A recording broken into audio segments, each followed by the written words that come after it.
EVM Andhra Pradesh 2024 ఎన్నికల్లో గెలుపు ఓటముల మధ్య జరిగిన ఒక పోరులో కూటమి చంద్రబాబు టీడీపీ పార్టీ, జనసేన పవన్ కళ్యాణ్, అలాగే మోదీ బీజేపీ పార్టీలు గెలిచాయి. కూటమిలో భాగంగా జగన్ను 3 పార్టీలు కలిసి జగన్ను ఓడించగలగడంలో, ఓటు చీలిక తేవడంలో సక్సెస్ అయ్యారనుకుందాం.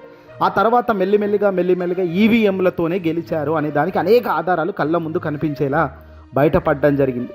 పెద్ద ఇంటలెక్చువల్స్ పెట్టారు బయట, పార్టీ పరంగా పెట్టారు. పార్టీ పరంగా కాకపోయినా కొందరు రాజకీయంకు సంబంధం లేని వ్యక్తులు కూడా ఈవీఎంలలో మాయ జరిగింది అనే అంశాలను వెలుగులోకి తెచ్చారు, సాక్ష్యాధారాలు చూపించారు, గాలి మాటలు కాకుండా. సరే, ఇదంతా కాసేపు పక్కన పెడితే తాజాగా తెలుగుదేశం పార్టీకి సంబంధించిన మంత్రి రాంప్రసాద్ రెడ్డి ఇటీవల మీడియాతో మాట్లాడుతూ ఆయన సంచలన బాంబు బేల్చేశారు. తాజాగా మంత్రి రాంప్రసాద్ రెడ్డి చేసిన వ్యాఖ్యలు ఇప్పుడు పెను హాట్ టాపిక్గా మారాయి రాష్ట్ర వ్యాప్తంగా. రాయచోటిలో జరిగిన ఒక సమావేశంలో ఆయన పార్టీ పరిస్థితిపై విశ్లేషణ చేస్తూ ఈ రకంగా ఆశ్చర్యానికి గురి చేసే మాటలు మాట్లాడారు. ముఖ్యంగా ఆయన మాట్లాడిన మాటల్లో ఈవీఎంలపై పరోక్ష వ్యాఖ్యలు చేశారు. దాదాపు 89 బూతుల్లో తమకు ఓట్లు చాలా తక్కువగా వచ్చాయని చెబుతూనే ఈ గెలుపు ఈవీఎంల మాయే అన్నట్లుగా ఆయన పరోక్షకంగా ఇండైరెక్ట్గా వ్యాఖ్యానించినట్లుగా సంచలనం సృష్టిస్తుంది. రాయచోటి మున్సిపాలిటీలో పరిస్థితి ఎంత దారుణంగా ఉందంటే 42 వార్డుల్లో అసలు పోటీ చేయడానికి కనీసం తెలుగుదేశం పార్టీకి సంబంధించిన అభ్యర్థులే లేరు అంటూ మంత్రి ఆవేదన వ్యక్తం చేశారు. బీజేపీతో పొత్తు పెట్టుకోవడం వల్ల కొన్ని ప్రాంతాల్లో సమీకరణలు పూర్తిగా దెబ్బతింటున్నాయని, దానివల్ల పార్టీ చాలా వరకు నష్టపోతుందని, రాబోయే కాలంలో కూడా ఈ నష్టం ఇలాగే కొనసాగించే కార్యక్రమం కూడా ఉండే అవకాశాలు ఎక్కువగా ఉంటాయంటూ కూడా పొత్తుల ప్రభావంపై ఆయన కుండబద్దలు కొట్టారు మంత్రి రాంప్రసాద్ రెడ్డి గారు.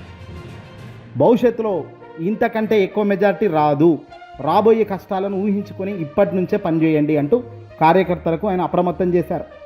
వాస్తవంగా ఒక మంత్రి ఇలాంటి వ్యాఖ్యలు చేయడం రాష్ట్ర స్థాయిలో అంటే చాలా పెద్ద విషయం. కార్యకర్తలకు ముందస్తు హెచ్చరిక, అది కూడా సొంత అధికారంలో ఉన్న పార్టీకి సంబంధించిన ఒక మంత్రి స్థాయిలో, ఉన్నత స్థాయిలో ఉన్నటువంటి వ్యక్తి భవిష్యత్తులో మనకు పెద్దగా పొడిచేది ఏమీ లేదు, ఇంతకంటే ఎక్కువ మెజార్టీ రాదు, రాబోయే కష్టాలను ఊహించుకొని ఇప్పటి నుంచే పనిచేయండి, అధికారం మనం ఉంటాం కదా, చంద్రబాబు నాయుడు గారు ఏమైనా మనల్ని కాపాడతాడని మీరు రెచ్చిపోతే వైఎస్ఆర్సీపీ వాళ్ళ అధికారంలోకి వచ్చాక వాళ్ళ కళ్ళల్లో మీరు పడి అనవసరంగా తప్పుడు మార్గంలో ఇరుక్కున్నారంటే మిమ్మల్ని కాపాడేదానికి ఎవడు ఉండడు అనేది ఇండైరెక్ట్గా ఆయన చేస్తున్న హెచ్చరికలు వాళ్ళ కార్యకర్తలకు. బీజేపీతో పొత్తు పెట్టుకోవడం వల్ల ఇక్కడ కొన్ని ప్రాంతాలు పూర్తిగా సమీకరణలో బ్యాలెన్స్ కోల్పోయామని, దీనివల్ల చాలా వరకు నష్టపోయామని చెప్పారు.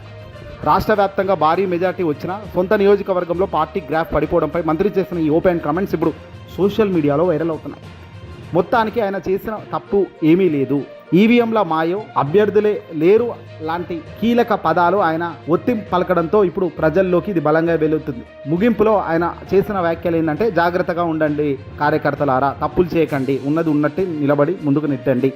చూస్తూ మరో 2 సంవత్సరాలు అయిందంటే అధికారంలోకి కనుక మనం వచ్చినా రాకపోయినా వైసీపీ అధికారంలోకి వస్తే మాత్రం మా సినిమా వేరే లెవెల్ ఉంటుంది.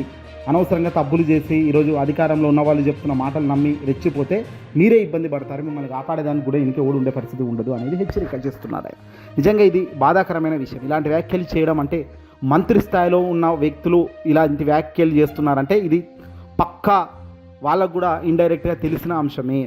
ఒకవైపు వైసీపీ చెబుతుంది మేము ఓడిపోవడానికి గల కారణాలు బలంగా లేవు, ఈవీఎంలో మాయ, ఈవీఎంలో 50 లక్షల ఓట్లు పోలాయి, రాత్రి 11 గంటల తర్వాత నుంచి మధ్యరాత్రి 2 గంటల దాకా పోలింగ్ జరిగింది, ఈ పోలింగ్లో దాదాపు కొన్ని లక్షల మంది ఓట్లు వేశారు, వాళ్ళు ఇచ్చిన డేటా ప్రకారం అలా ఓట్లు జరగాలి, అది సాఫీగా జరగాలంటే ఒక్కొక్కడికి 7-8 సెకండ్లకు మించి 14 సెకండ్లకు మించి టైం పట్టదు. అలా 14 సెకండ్లలో ఒక మనిషి వెళ్ళి పార్లమెంటుకు, లోక్సభ అంటే శాసనసభకు ఓట్లు వేయాలంటే అయ్యే పనేనా?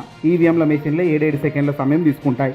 ఆ మనిషి ఇంకు పెట్టుకొని సంతకం పెట్టుకోవడానికి ఇంకో 5-6 సెకండ్లు 10 సెకండ్లు, దాదాపు ఒక 2 నిమిషంన్నర పట్టే ఒక మనిషి పోయి అటు ఇటు తిరగడానికి కూడా 1 నిమిషం పడుతుంది సమయాన్ని కొన్ని సెకండ్లలో అయిపోతుందంటే ఎలా నమ్ముతాము?